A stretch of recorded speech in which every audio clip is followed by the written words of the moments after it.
Bienvenidos a Caminantes Camino. Nos encontramos con Jorge Luis Borges en su obra El Aleph. Abrimos página del cuento denominado Emma Suns.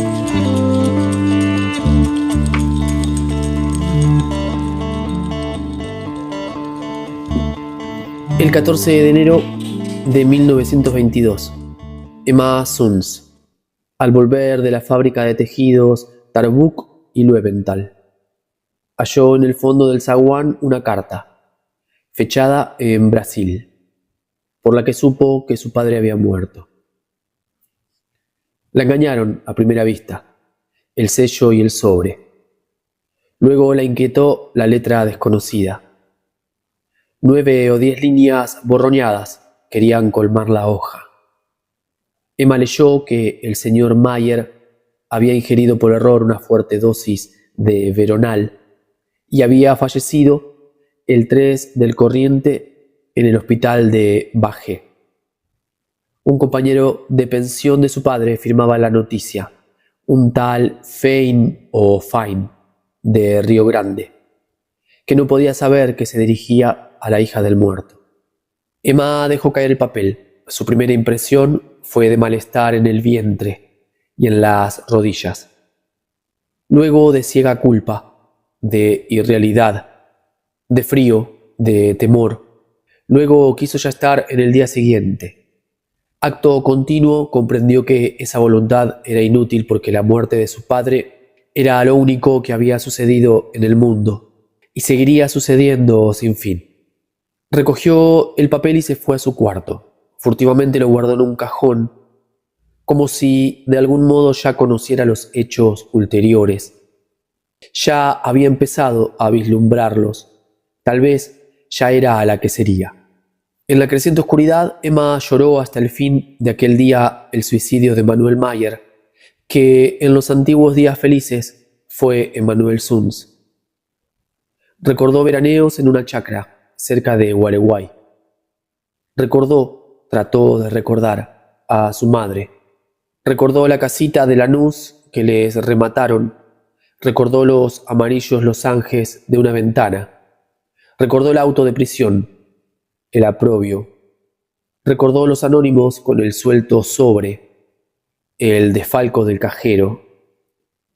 Recordó, pero eso jamás lo olvidaba, que su padre la última noche le había jurado que el ladrón era Löwenthal. Aaron Löwenthal, antes gerente de la fábrica y ahora uno de los dueños.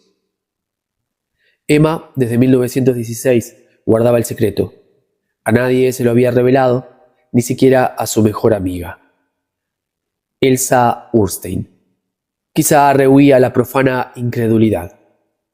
Quizá creía que el secreto era un vínculo entre ella y el ausente. Löwenthal no sabía que ella sabía. Emma Suns deriva de ese hecho ínfimo un sentimiento de poder. No durmió aquella noche, y cuando la primera luz definió el rectángulo de la ventana ya estaba perfecto su plan. Procuró ese día que le pareció interminable, fuera como los otros. Había en la fábrica rumores de huelga. Emma se declaró como siempre contra toda violencia. A las 6, concluido el trabajo, fue con Elsa a un club de mujeres que tiene gimnasio y pileta. Se inscribieron. Tuvo que repetir y deletrear su nombre y su apellido. Tuvo que festejar las bromas vulgares que comentan la revisación. Con Elsa y con la menor de las Kronfus discutió a qué cinematógrafo irían el domingo a la tarde. Luego se habló de novios y nadie esperó que Emma hablara. En abril cumpliría 19 años, pero los hombres le inspiraban aún un temor casi patológico. De vuelta preparó una sopa de tapioca y unas legumbres. Comió temprano, se acostó y se obligó a dormir. Así laborioso y trivial pasó el viernes 15, la víspera. El sábado la impaciencia la despertó, la impaciencia, no la inquietud, y el singular alivio de estar en aquel día, por fin. Ya no tenía que tramar y que imaginar. Dentro de algunas horas alcanzaría la simplicidad de los hechos. Leyó en la prensa que el Nordsjärnan de Malmo zarparía esa noche del dique 3. Llamó por teléfono a Loewenthal, insinuó que deseaba comunicar, sin que lo supieran las otras, algo sobre la huelga, y prometió pasar por el escritorio al oscurecer. Le temblaba la voz. El temblor convenía a una delatora. Ningún otro hecho memorable ocurrió esa mañana. Emma trabajó hasta las 12 y fijó con Elsa y con Perla Kronfus los pormenores del paseo del domingo. Se acostó después a almorzar y recapituló, cerró los ojos, el plan que había tramado. Pensó que la etapa final sería menos horrible que la primera y que la depararía, sin duda, el sabor de la victoria y de la justicia. De pronto, alarmada, se levantó y corrió al cajón de la cómoda. Lo abrió. Debajo del retrato de Milton Sills, donde la había dejado la antenoche, estaba la carta de Fine. Nadie podía haberla visto. La empezó a leer y la rompió.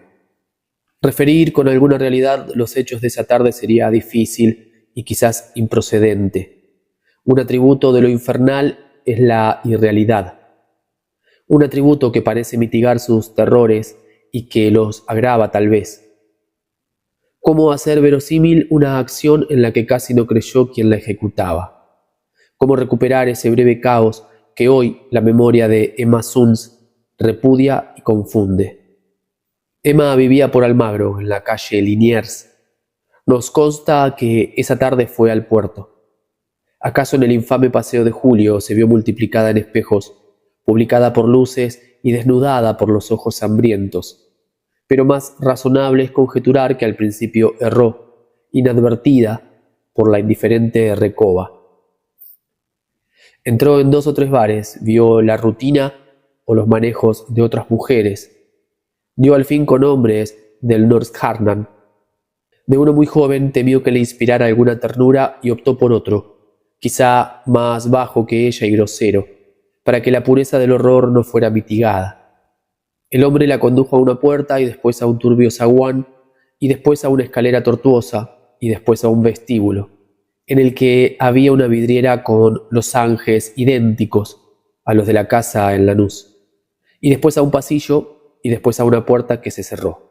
Los hechos graves están fuera del tiempo, ya porque en ellos el pasado inmediato queda como tronchado del porvenir, ya porque no parecen consecutivas las partes que lo forman. En aquel tiempo fuera del tiempo, en aquel desorden perplejo de sensaciones inconexas y atroces, pensó Emma Sunds una sola vez en el muerto que motivaba el sacrificio.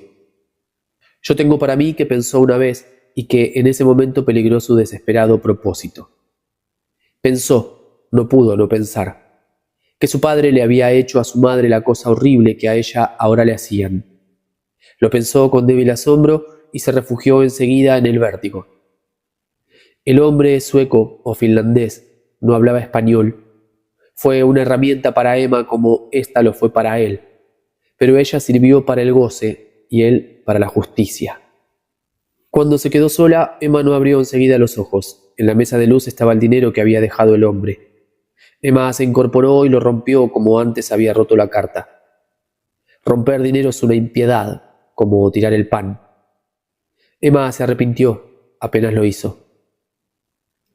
Un acto de soberbia y en aquel día el temor se perdió en la tristeza de su cuerpo, en el asco. El asco y la tristeza la encadenaban, pero Emma lentamente se levantó y procedió a vestirse. En el cuarto no quedaban colores vivos. El último crepúsculo se agravaba.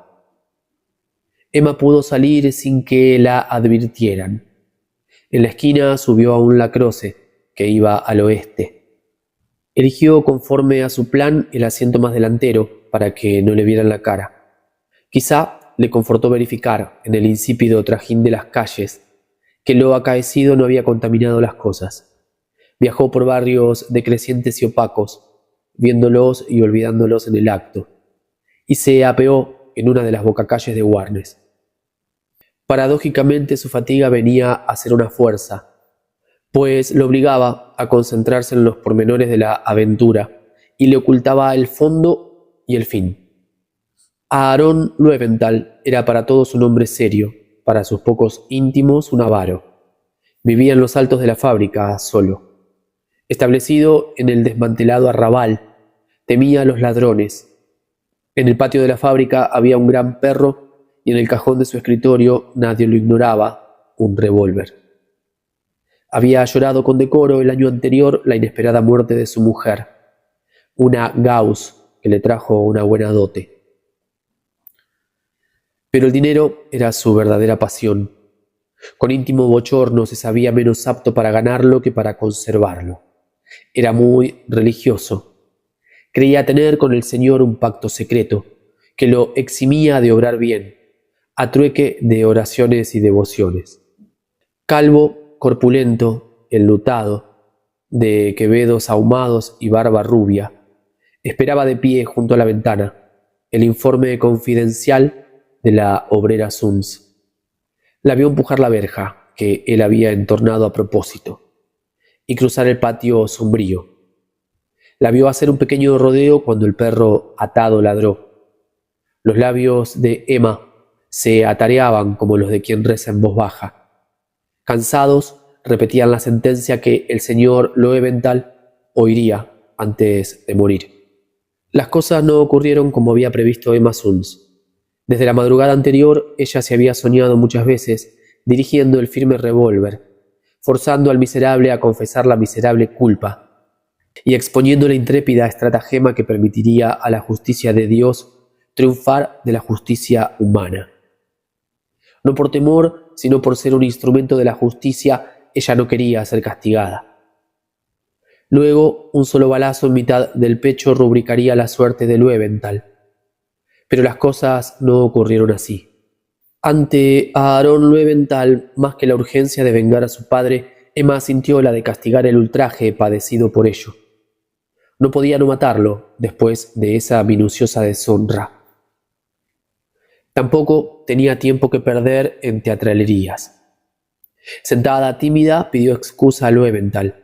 Invocó, a fuer de delatora, las obligaciones de la lealtad.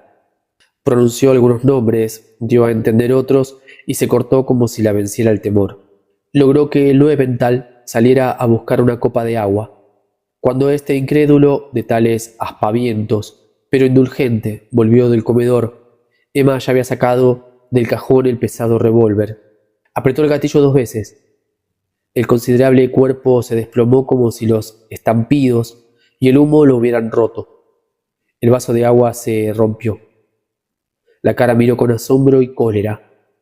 La boca de la cara la injurió en español y en yiddish. Las malas palabras no cejaban. Emma tuvo que hacer fuego otra vez.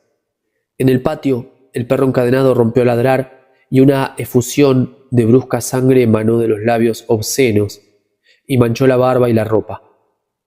Emma inició la acusación que tenía preparada. He vengado a mi padre y no me podrán castigar. Pero no la acabó, porque el señor Loewenthal ya había muerto. No supo nunca ni alcanzó a comprender. Los ladridos tirantes le recordaron que no podía aún descansar. Desordenó el diván, desabrochó el saco del cadáver, le quitó los quevedos salpicados y los dejó sobre el fichero. Luego tomó el teléfono y repitió lo que tantas veces repetiría, con esas y con otras palabras. Ha ocurrido una cosa que es increíble. El señor Loewenthal me hizo venir con el pretexto de la huelga. Abusó de mí. Lo maté.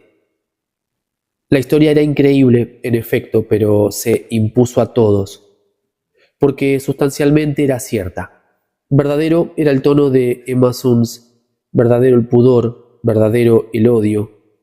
Verdadero también era el ultraje que había padecido. Solo eran falsas las circunstancias, la hora y 1 o 2 nombres propios.